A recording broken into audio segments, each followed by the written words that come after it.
En attendant, je me présente.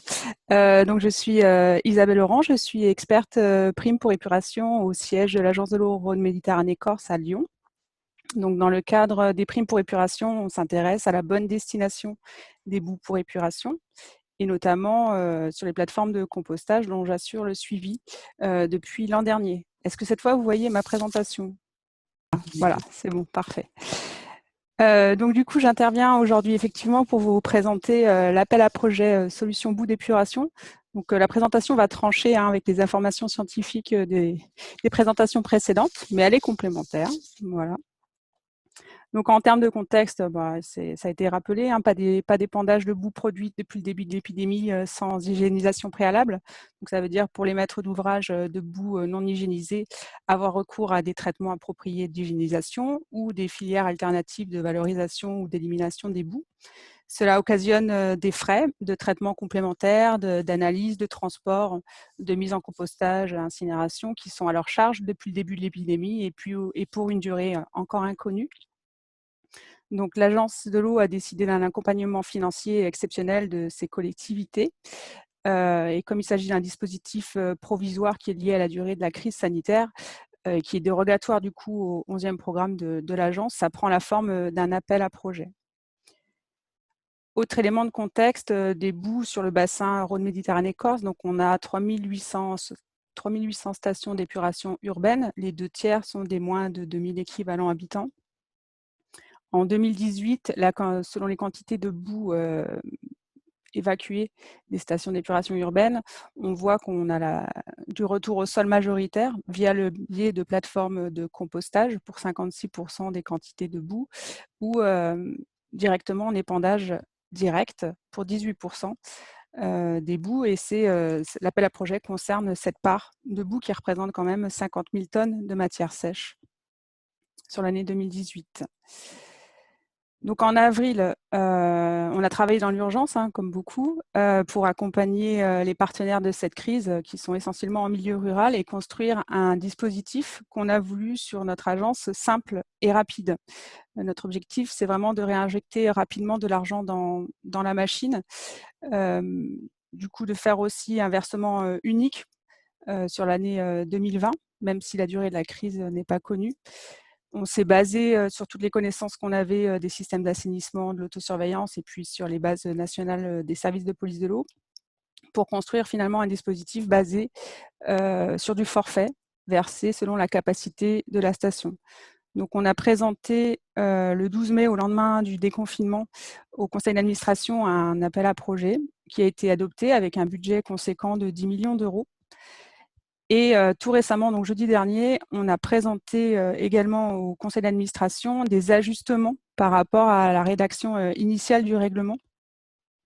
Des ajustements qui reportent le délai de dépôt des demandes d'aide du 30 juin, donc aujourd'hui au 31 juillet 2020 pour les demandeurs, et puis des ajustements rédactionnels pour pouvoir aider les collectivités qui ont fait des choix techniques approuvés par les autorités compétentes. En voulant faire simple, rapide, mais quand même détaillé, on a oublié une case, donc on a rajouté là dans le règlement. Alors du coup, juste en détail, donc l'appel à projet concerne toutes les stations de plus de 200 équivalents habitants qui sont sous maîtrise d'ouvrage public et qui ont évacué en 2019 plus de 50% de leur boue en recyclage agricole direct et qui doivent y avoir recours en 2020 également. L'appel à projet ne concerne pas les stations de type lagunage ou filtre planté de roseaux, en l'absence d'avis pour le moment sur l'hygiénisation des boues requises. Et il ne concerne pas non plus les stations qui ont des traitements de boue par compostage sur site, digesteurs thermophiles ou sécheurs thermiques, et également les stations équipées de lits plantés de boue qui ne devaient pas être curées en 2020. Et enfin et surtout, autre critère d'éligibilité, la filière d'épandage ne doit pas avoir eu d'avis négatif via le biais de l'instruction des primes sur les années précédentes. Donc l'agence verse un forfait financier qui est lié à la taille de la station, au traitement appliqué et à la destination des boues, comme l'envoi de boue sur une autre station, le surcholage via une filière existante, le recours à une déshydratation mobile, le transport vers un incinérateur, le centre de compostage, le séchage thermique ou le méthaniseur thermophile. Et là, j'ai rajouté en rose ce qui a été modifié dans le règlement la semaine passée, donc y compris pour les stations de plus de 1800 kg de DBO5 par jour. Ça intègre aussi la prise en compte des surcoûts analytiques et donc le chaulage in situ des boues liquides ou solides. Donc ça aussi qui a été rajouté, c'est l'ajustement rédactionnel dont je parlais précédemment. Donc les forfaits vont de 3 000 € pour les plus petites stations à 40 000 €. Donc c'est un versement qui est unique sur l'année 2020. On ne demande pas de justificatif financier. Si le montant du forfait versé dépasse l'estimation, on ne demande pas de reverser le complément. Les demandes d'aide, évidemment, ne conditionnent pas le démarrage des opérations qui ont pu démarrer à compter du 2 avril 2020. Et ils se basent sur de l'intention pour les opérations non démarrées. Donc, on leur demande de déclarer dans le formulaire la solution qui va être utilisée. Si jamais la solution, finalement, n'est pas mise en œuvre et diffère, on demande au maître d'ouvrage de nous informer par mail de cette modification, qu'on puisse ajuster le versement. Toutes les informations actualisées sont disponibles sur le site de l'Agence de l'eau, sur la page de l'appel à projet. Donc, je vous laisse y aller. Après, dans la mise en œuvre concrète, donc on a identifié toutes les stations concernées par l'épandage de boue non hygiénisée. On a fait valider ces listes par les DDT, les MES et les SATES des départements.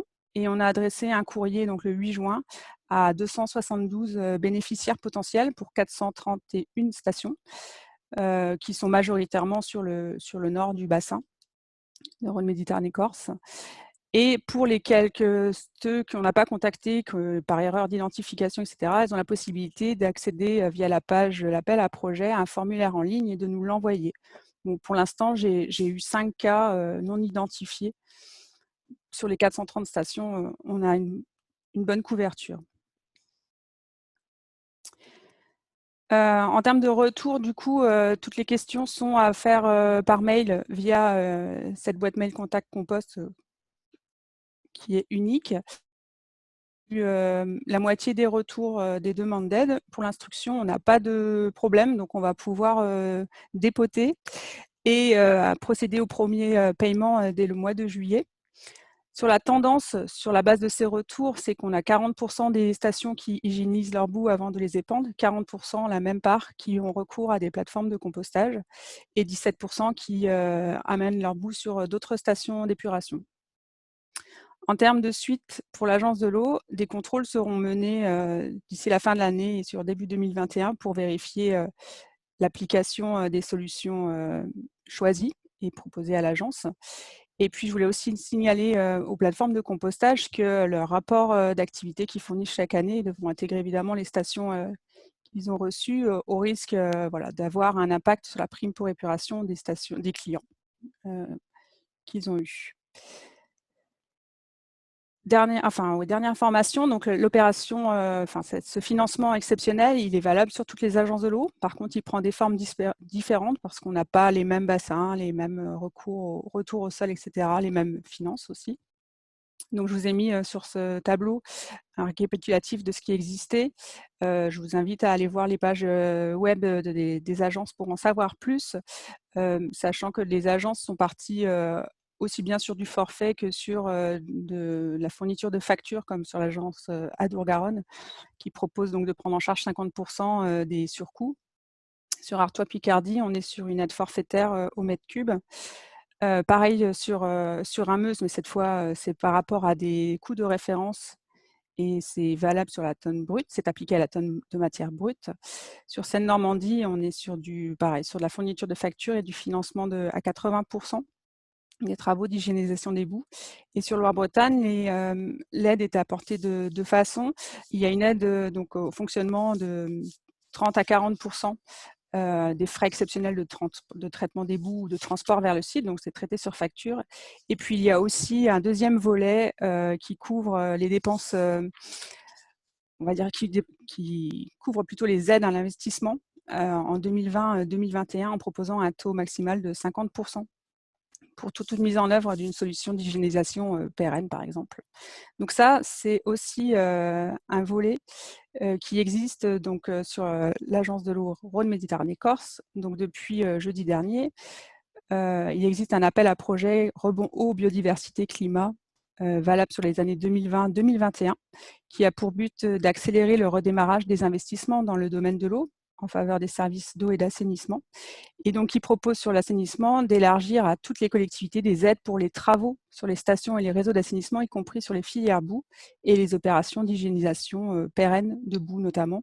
Donc, avec des taux de 50% d'aide, voire 70% dans les zones, les zones rurales. Voilà. Et ben voilà, j'en ai fini.